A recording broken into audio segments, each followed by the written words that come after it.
So as I was just kind of looking at this, I was trying to see, um, what sort of things are people concerned about, right?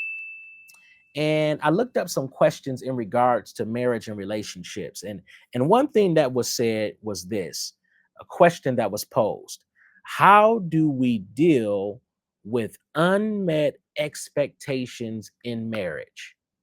How do we deal with unmet expectations in marriage? Here's a statistic in that regard. A survey revealed that 80% of married couples say unmet expectations were a major factor in marital dissatisfaction. That's huge, y'all. 80% of married couples say unmet expectations is what contributed to their dissatisfaction in their marriage. So how do we deal with that, y'all? How do we deal with unmet expectations? Now, I don't know about you, but unmet expectations hurt. Let me say that again. Unmet expectations hurt. When you expect something from someone and they don't meet that expectation, there are so many thoughts that are running through your head. One, you think that they're well capable, very capable of meeting that expectation. And so you're saying to yourself, why didn't they? Right? Have you ever been there, right? In a relationship and you came up against a failed expectation, you said, why didn't they meet? Is there something wrong with me? Do they not care? Right? All of the thoughts that start running through our head when it comes to unmet expectations. And so as I was looking at that, I started looking at some scripture. And here's one thought that was presented in that regard. Ephesians chapter number 4, verse 2 says this: be completely humble and gentle, be patient, bearing one another in love. Let me read that again, and I'm going to read it in the New Living Translation. This version says, always be humble and gentle. Now, let me just pause right there. I don't know about you, right? But I don't know if I am the most humble individual nor the most patient.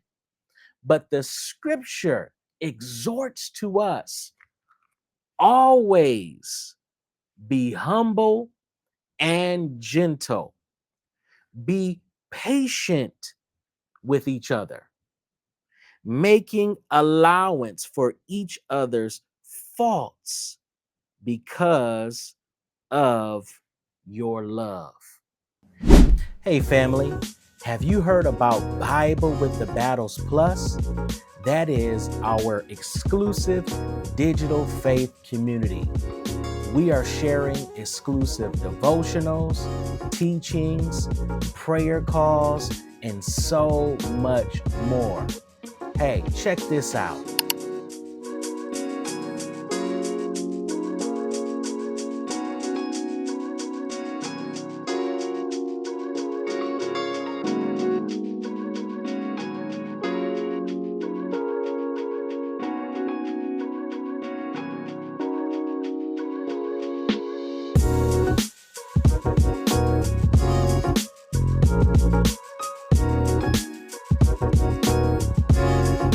Man, that is a way to deal with unmet expectations. It's about how we respond, right? Respond in humility. Pride says, you know what? You know, I deserve for my needs to be met.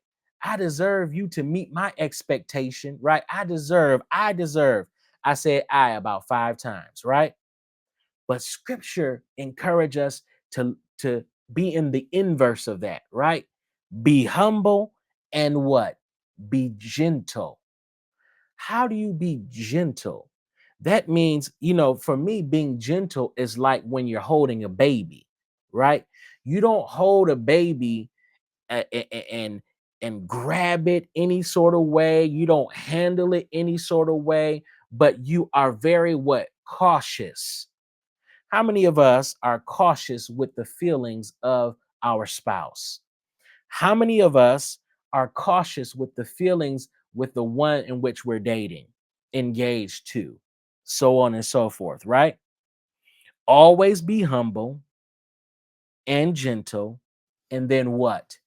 Be patient with who? Each other. Hold on. Now, here's number three. I don't know if I am the most patient individual, right? It's my money and I want it now. Do y'all remember that infomercial, right? A lack of patience in our Western culture, our Western civilization. We're very microwavable moments, right? We want it quickly, we want it fast. But patience is required in relationships. It says, be patient with who? Each other, making allowance for each other's faults because of your love. The other version on your screen says, bearing with one another in love. You're making an allowance for times in which your significant other doesn't meet the standard and makes fault, right? Love covers a multitude of what? Sin. Love can overlook some things, but it can also help and be patient in matters when things are going backward, when things are not being met, expectations are not being met. Love pushes you to exhibit the character of Jesus. What is that character? Humility, gentleness, and patience. Come on, y'all. If you are in the chat tonight, if you are with us tonight, go ahead and say, be humble, be gentle. Oh, yeah. Be humble, be gentle. And so, listen, join us for February Book Club. We are going to be digging into the 4 laws of love. The QR code is on your screen. We encourage you to go ahead and sign up for this opportunity. It's going to be a tremendous blessing, especially if you are, let's say, 2, 3, 4 years in.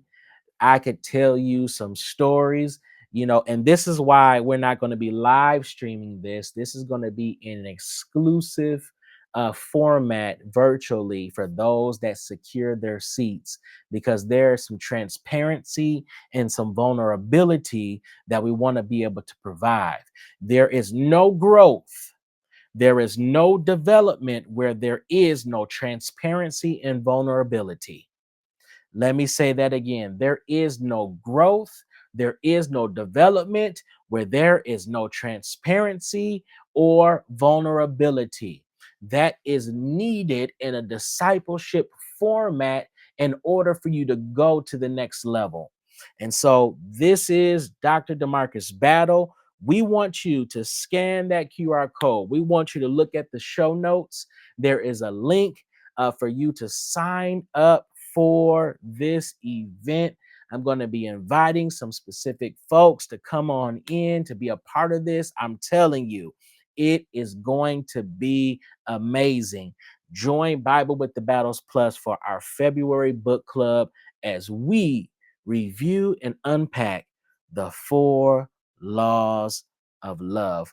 Hey, listen, this has been my time. I'm out of it. We thank you for joining us tonight. We love you. We look forward to getting with you real soon, especially when we meet for our February book club. God bless you. We'll see you on the next stream. Hey, what's going on, family? Thank you for watching that last video. And here are a couple more options for you. So either you could possibly watch this video, or you could maybe watch this video. We look forward to connecting with you real soon.